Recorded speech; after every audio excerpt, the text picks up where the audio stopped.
Hello and welcome to David Gulotta, Book Dreamer, here on YouTube. Thank you for watching. Please do click on the subscribe and give me a thumbs up, please. It really helps, really does. Uh, I am the author of books such as Clockmaker and the science fiction Crew of Ganges. And today, what I really want to do is kind of a catch up on what's been going on with the studio because there's been a lot going on. A lot of times I've been picking, topics to talk about and things like that here on YouTube, but now it's now time to really catch you all up on what's going on in the studio. First things first, I actually sold a painting. That was amazing. That was very nice. And a very big thank you to Angelica. That was unexpected and appreciated. In general, I am not very comfortable selling my paintings, only because, there are some people who are just very abusive toward inanimate objects. And, even unique ones that can't be replicated. They don't care about art. They just care about, well, I don't know what they care about, but it's certainly not art in general. And so I really have become very skeptical about selling the paintings. But if someone is a collector and I do know them well, and I know they'll take care of the work for the sake of the work, not for my sake, not for anyone else's sake, but for the sake of the work. Painting is a defenseless thing. It can't strike back, it can't run away, it can't defend itself. Okay.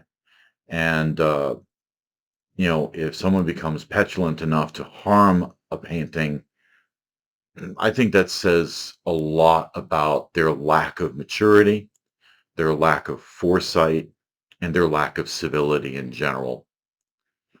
Uh, so that was big news. I'm also getting ready to begin the painting that will be the cover of my latest novel, Nascent. That's been coming along really, really well. I am more than 80% done with the first draft. I'll be sending that off to my beta readers and also to my proofreader. And once I get all the feedback, I'm going to be going through the next round of edits. But first, got to finish that first draft. But we're almost there. We are almost there. Looks like the book is going to be about 235 pages or so, give or take a couple. And it's not really a huge book, but it's not really a tiny book either. It's a regular sized book, kind of about this size. And that book is a standalone science fiction. And here's the thing. It occurred to me I did not have a standalone science fiction. So the only way someone would really be able to tell my science fiction style, and if they're not really into fantasy, they really want science fiction, would be to buy the first book of the trilogy for Crew of Ganges. And that's really not fair. So Nascent had to be produced. It is a standalone. There will be no sequels for it. And it is a really interesting topic for me.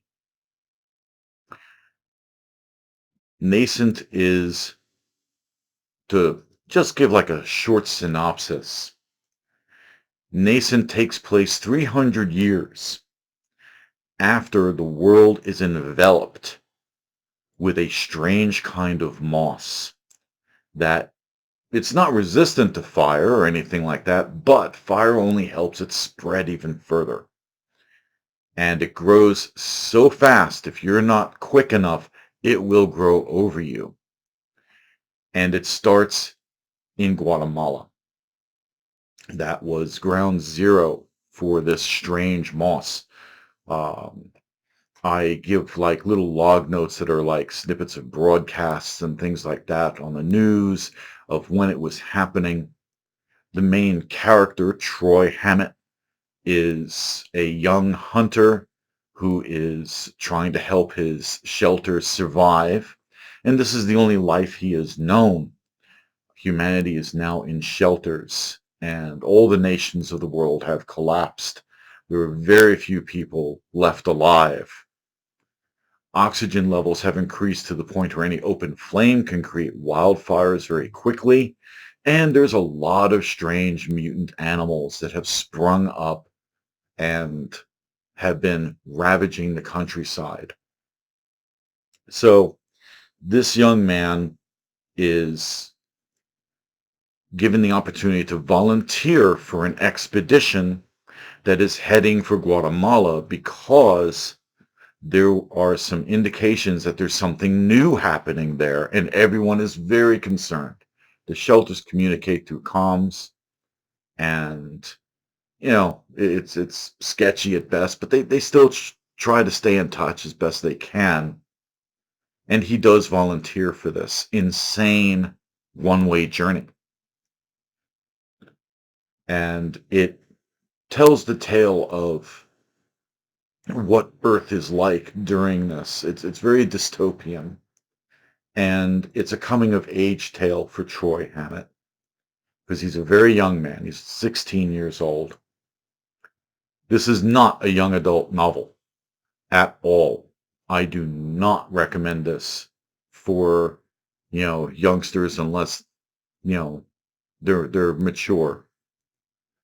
So it's not written for a young adult audience. It is written for an adult audience. All of my books are. I don't do the young adult craze. That's not my way. And it's filled with regulations and rules and craziness. So no, I don't bother with that.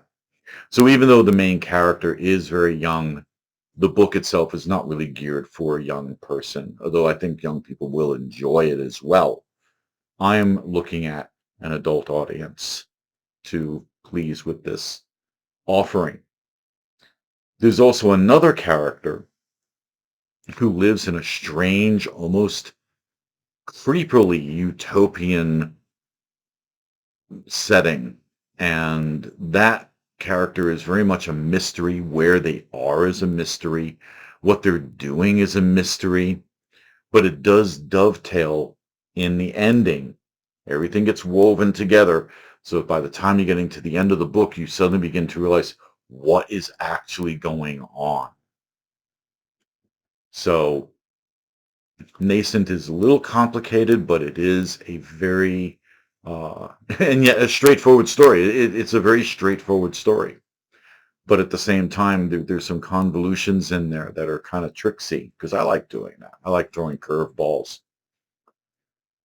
So the book is almost done, and I'm very excited about it. Now, why didn't I begin with writing the third book of my second trilogy, which is called Gilded Cages, and that's for the Invasion Spirals, which takes place in Ganges again, only 500 years after the Crucible Spirals trilogy. And it shows the changes within the ship from the first trilogy. A lot of changes. A lot has happened over that span of time. And the third book is ready. I've got all the notes. It's ready to go. Why didn't I start with that one? I'll tell you. I really do want to write 2 books a year. I want to. That's big for me because I have so many ideas for books in my head that if I don't do 2 a year, I'm going to run out of years to write. I'm not going to complete the main body of work that I would like to leave behind. So why not? Why didn't I? Because I didn't want to rush Nascent. Nascent needs a lot of research. There's a lot of things in it that I'm constantly looking things up. I'm constantly researching things. And that takes a little bit of time. And if I was writing the third book of the second trilogy first, once that was done, because that's a 450-page book, easily, I would feel a little squeezed for time, and I would be rushing through Nascent, and I don't want to. I want to be very careful about how I write this one. The last book of the trilogy has been in my head for a couple of years now. And I've got it all set. I've got all the notes set. All the research for it is done. It is done. I know this ship like the back of my hand. I know the ship. I know its crew. I know the cultures involved. I understand the long history that I've set up for that universe. The Ganges universe is very complete in terms of information, so I don't need to be looking things up, researching new things. I've got it. I've got this down. Can't say that about Nascent. There was a lot about Nascent that I needed to take time. So I didn't want to rush it. I want to write a really, really well-considered science fiction standalone novel so that new readers who just want to try out my writing style and they don't really want to start with Clockmaker because maybe they're not really into fantasy. They don't want to start with Favored Son because maybe they're not into speculative fiction. But if they like science fiction, Nascent really fits the bill. It fits it very, very well. It is almost a classic science fiction novel. And I say almost because, yeah, it's got some weird curveballs in it. But none of them are fantasy based. They're all science and science fiction based. So I need this. I need Nascent to be well read, well written, well considered, and I need to make sure that it gets the love and attention it so well deserves before I start the next book. The next book is going to flow, and I know it's going to flow. And if it ends up being a couple of months late before its release, well, then it will be a couple of months late for its release, and I'll be able to start by displaying it the next year. And all of my new releases are done at the C. Simpson Used Bookshop at the West End Plaza in Broadheadsville, Pennsylvania, right off Route 209. That shop I love. Kathy, who runs it, is a wonderful person. I really enjoy speaking and working with her. So I always do my premieres at her shop. So if I have to do an extra premiere, that's fine. I can do an extra one. That's just great. That's all well and good. I'm hoping that both Nascent and Gilded Cages will be available in November of this year. Nascent for certain. Gilded Cages, maybe, but likely. It is still likely. I've been able to find some extra time to write. Had to carve a little more time in my day, and quite honestly, it only required me to reverse a couple of things that I was doing in the mornings on one of the days of the week. My week is filled. It is absolutely filled. I get one day a week off, and the rest is work, work, work. But one of those days, and I'll just tell you, it's Tuesday. Tuesday was a little bit strange. So I kind of changed things around. And because I reversed the position of everything, wow, lo and behold, I've got like 3 extra hours to do some major writing. So, I'm finding little ways of squeaking through. The other thing that I wanted to say is we are now halfway through the audiobook versions of both Clockmaker and Crew of Ganges. So the audiobooks should be coming out next year, probably in January. So I'm really happy about that.